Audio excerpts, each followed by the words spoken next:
नमस्कार, आपण पाहत आहात ताज्या हालात न्यूज लाईव्ह। नांदेड जिल्ह्यातील सांगवी उमरगावातील नागरिकांची पुनर्वसनाची मोठी मागणी प्रशासनापर्यंत पोहोचली आहे।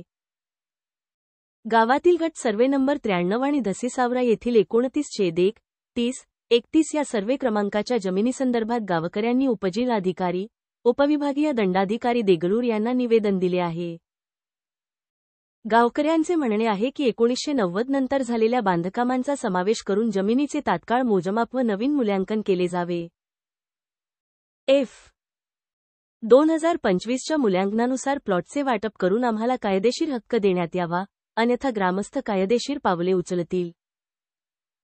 सांगवी उमर गावकऱ्यांची मागणी योग्य वेळी पूर्ण न झाल्यास प्रशासनावर प्रश्नचिन्ह उपस्थित होणार, अशी चर्चा रंगली आहे।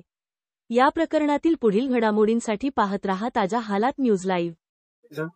आम्ही सर्व गावकरी मंडळी व गावचे प्रतिष्ठित नागरिक व लोकप्रतिनिधी सांगवी उमर देगलूर तालुका येथील पूरग्रस्त आहोत। पण 1992 ला आमचं प्लॉटिंग 83 ला महापूर आले त्यावेळेस पुनर्वसन झालं आहे।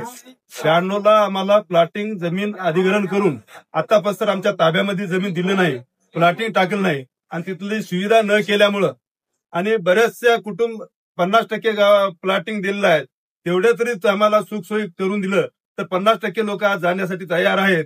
म्हणून आम्ही सर्व निवेदन देण्यासाठी माननीय तालुका दंडाधिकारी साहेबांना निवेदन देऊन आज त्यांनी आम्हाला आश्वासित केलं की आम्ही तुमच्या गावात भेट देऊन माननीय कलेक्टर, डिप्टी कलेक्टर साहेबांना घेऊन एक मीटिंग गावामध्ये लावतो म्हणून त्यांनी आश्वासन दिले आणि तसंच पुढील आम्हाला सुविधा करून देण्यासाठी पूर्ण उपलब्ध करून देतो असं त्यांनी आश्वासन दिल्यामुळे आम्ही गावकरी मंडळी त्यांना निवेदन देऊन चाललो। पण या पूरग्रस्तामध्ये आम्हाला गावकऱ्यांना पत्रकार मंडळी व देगलूरचे पूर्ण अधिकारी वर्ग वेळोवेळी आम्हाला मार्गदर्शन केलेत।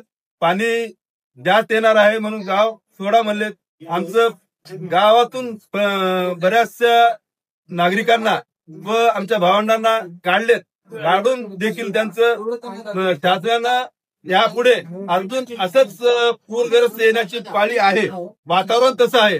पण त्यांनी गावातून नागरिकांना हलविल्यानंतर सुख सुविधा, डॉक्टरची सुख सुविधा व खाण्यापिण्याची सुख सुविधा ते शासनाच्या मार्फत करावं अशी मी त्यांना विनंती करतो। कारण का म्हणजे कुटुंब गावामध्ये पाणी आल्यानंतर 5-6 दिवस 8-8 दिवस कोणालाही कामं लागत नाहीत, कोणालाही मजुरी मिळत नाही।